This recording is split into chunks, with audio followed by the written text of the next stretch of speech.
আমরা রক্ত দিচ্ছি আর সচিবালয়ে বসে ওরা ভাগ করছে যে মেথডস অফ পেমেন্ট, যে 5 কোটি নাকি 10 কোটি।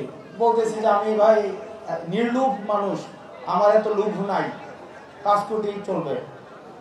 তারপরে যখন বললো যে স্যার 10 কোটি, বলতেছে তোমার যা ভালো মনে হয়। কিসকাউন্ড্রেল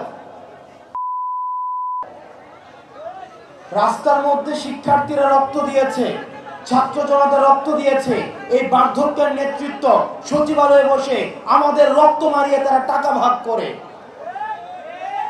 সুতরাং এই বার্ধক্য নেতৃত্বের জন্য আর ছাত্র নাগরিক আমরা রক্ত দিতে প্রস্তুত না।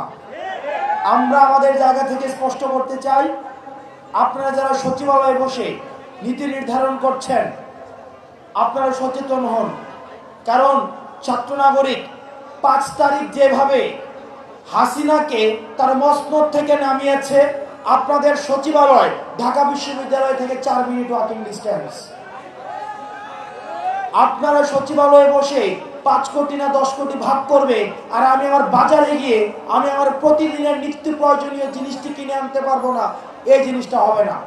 আমরা আজকে এই সরকারের 2.5 মাস হয়েছে, 2 মাস হয়েছে, 2 মাস হয়ে যাওয়ার পরেও কেন বাজারের সিন্ডিকেটগুলো এখনো পর্যন্ত সচল থাকবে?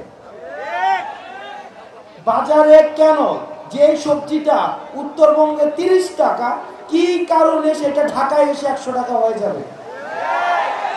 সুতরাং আপনারা সরকারে যারা আছেন, আপনারা বিভিন্ন সরকারি সুবিধা নিয়ে আছেন, আমরা যারা রাস্তায় আন্দোলন করেছি, ছাত্র জনতা রক্ত দিয়েছে, তারা সরকারি সুবিধা পাচ্ছে না, তাদের বাসার বাজার সরকারি টাকায় তাদের ফ্রিজে আসে না।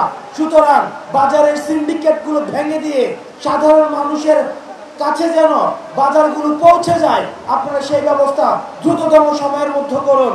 না হয় ছাত্র নাগরিক এই সরকারের বিরুদ্ধেও কথা বলা শুরু করবে।